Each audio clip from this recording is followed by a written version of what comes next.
सभी को यीशु की। आज हम एक गहरा और पवित्र विषय पर विचार करें। माँ मरियम के दुख भरी आंसू और प्रभु यीशु के क्रूस पर बहाए हुए रक्त का आपसी संबंध। जब हम मरियम के साथ दुखों को याद करते हैं तो हमें ये समझ आता है कि उनका हर आंसू, उनका हर दर्द यीशु के उस रक्त से जुड़ा है जो उन्होंने हमारे लिए क्रूस पर बहाया। आए हम माँ मरियम के सात दुखों पर मनन चिंतन करें। पहला, सिमियोन की भविष्यवाणी। जब मरियम ने प्रभु यीशु को मंदिर में समर्पित किया तब सिमियोन ने भविष्यवाणी की, तेरे पुत्र के कारण बहुत से हृदयों के विचार प्रकट होंगे और एक तलवार आपके हृदय के आर पार भेदेगी। यह भविष्यवाणी मरियम के हृदय में एक गहरी घाव बन गई। यही घाव हमें उस घाव की ओर ले जाती है जो यीशु ने क्रूस पर अपने शरीर पर सहन किया। उनका रक्त हमारे पापों के घावों को भरता है।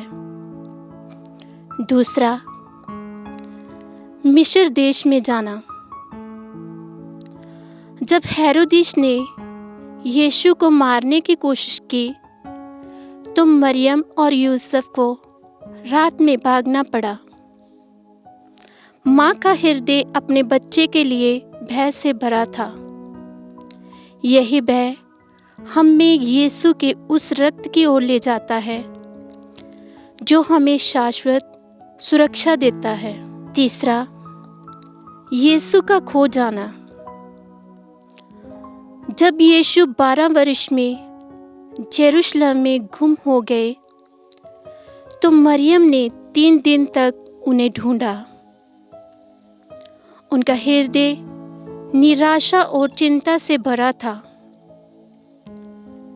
यीशु का खोना हमें उस रक्त की याद दिलाता है जो हमें पाप के अंधकार में रखने से बचाता है और हमें फिर से जीवन के प्रकाश में ले जाता है।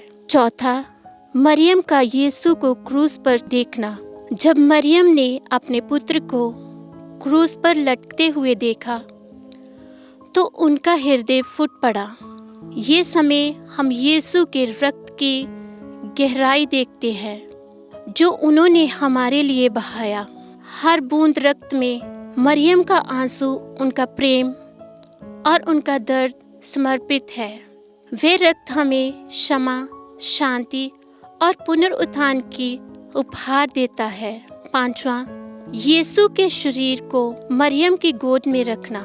जब शरीर को क्रूस से उतारा गया तो मरियम की गोद में रख दिया गया, पर साथ ही आशा की किरण भी थी कि वे रक्त जो जीवन देता है। ये रक्त हमें बताता है कि मृत्यु का अंत नहीं बल्कि नया जीवन है। छठवां, यीशु के शरीर को दफनाना। यीशु को कब्र में रख दिया पर माँ मरियम का विश्वास अटल रहा। वे जानती थी कि वे रक्त जो बहाया वे अंत नहीं है। हम भी उस रक्त के माध्यम से आशा रखते हैं कि हमारी कब्र जीवन की नई सुबह लाती है। सातवां, जीवन की अनुपस्थिति। जब यीशु आकाश में उठे तो मरियम ने उन्हें नहीं देखा। उनका हृदय खालीपन से भरा था, पर वह विश्वास करती थी कि उनका रक्त अब हर दिन में जीवित है। उस रक्त के कारण हम भी अब यीशु के साथ हमेशा के लिए जुड़ गए हैं।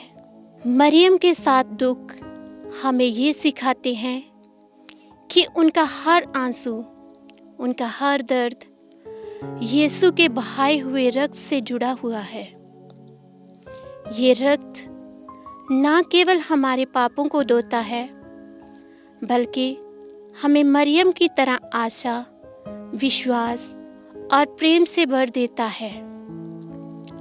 उनके पुत्र से बहाए हुए रक्त के अनंत प्रेम को हमारे जीवन में प्रभावित कर हमें उनके उदाहरण पर चलने, उनके जैसा सहनशील और आशावान बनने की कृपा प्रदान करे। तो आओ प्यारे भाइयों और बहनों, इस आगमन के समय हम अपने दुखों दर्दों को सहन करते हुए प्रभु के जन्म की तैयारी में लगे, ताकि प्रभु हमारे दुख दर्दों के बीच जन्म ले। जैसे कि उसने माँ मरियम को बहुत सारी हिम्मत, ताकत और बल दिया, वैसे ही वे हमारे दिलों में जन्म ले और हमें शक्ति प्रदान करे। सभी को जय यीशु।